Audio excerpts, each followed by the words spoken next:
Bonjour et bienvenue dans le module 1 de votre programme Digital Master. Bienvenue dans cette vidéo où nous allons parler de l'arnaque. J'ai commencé à poser la question aux gens où se trouve véritablement l'arnaque. Quand les personnes vous disent qu'ils ont été arnaqués, je vous invite à leur poser la question. Est-ce qu'ils se sont vraiment arnaqués en ligne? Ou bien est-ce qu'ils ont essayé quelque chose et le premier essai a mal tourné? Parce que c'est ce qu'on constate principalement. Ou bien est-ce qu'ils ne se sont pas découragés et ils ont lâché prise? Ou encore, est-ce qu'ils se sont vraiment informés avant de se lancer? Connaissent-ils véritablement les business en ligne? Est-ce qu'ils ne mentent pas? Est-ce que c'est pas vraiment leur propre perte du risque qu'ils font qu'ils pensent que Internet c'est de l'arnaque?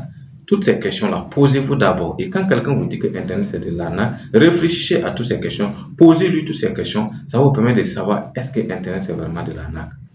Et c'est ce que je voudrais que véritablement vous compreniez. Parce que tout de suite, c'est facile de dire que les gens font de l'arnaque alors que quelqu'un ne t'a pas arnaqué. Moi, je me rappelle, je raconte cette histoire d'une dame qui est venue payer une formation avec moi.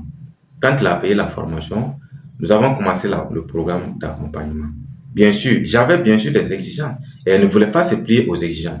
Et ça, le départ a été mal fait parce que pour moi, je trouvais qu'il n'était pas aussi engagé. Et en tant que coach, je me suis dit, il faut peut-être le motiver, il faut peut-être le choquer, il faut peut-être lui dire un certain nombre de choses qui vont lui permettre de se dire, oui, effectivement, il faut que je me magne un peu, il faut que je fasse un peu plus d'efforts.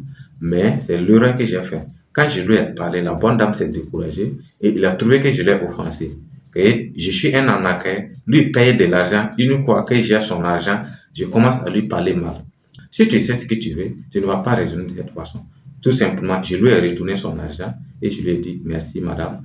En tout cas, je sais que je ne suis pas ce que vous dites, mais je pense que si vous ne changez pas, vous ne pourrez atteindre aucun objectif avec ce comportement. Et il y a beaucoup de personnes qui se comportent de cette façon, ils ne vont pas vous le dire, mais il y a beaucoup de personnes qui se comportent comme ça. Ce que je voudrais aussi pour terminer, il faut savoir utiliser ton téléphone. C'est important de savoir comment j'utilise mon téléphone avec une bonne ouverture d'esprit. Parce que pour éviter aussi l'arnaque, c'est ça. C'est ça. Il faut savoir utiliser ton téléphone. Tu te connectes, tu es sur Facebook, tu es sur TikTok, tu es sur euh, YouTube, mais tu ne sais pas vraiment comment utiliser ton téléphone. Il y a des personnes, quand tu leur parles de formation, ils voient tout de suite, je ne vais pas me lancer en ligne, je n'ai pas besoin de business en ligne parce que c'est de l'arnaque.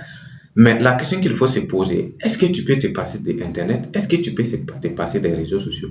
Si la réponse est non, il faut te former. La formation d'abord a pour objectif de te permettre de comprendre, de savoir comment tu utilises Internet pour ne pas te faire bien sûr arnaquer. Il ne faut pas aimer la facilité. Il faut chercher la bonne information. Il faut avoir un intérêt sur le digital. Il faut aussi être une personne de bonne moralité et une personne qui a des valeurs.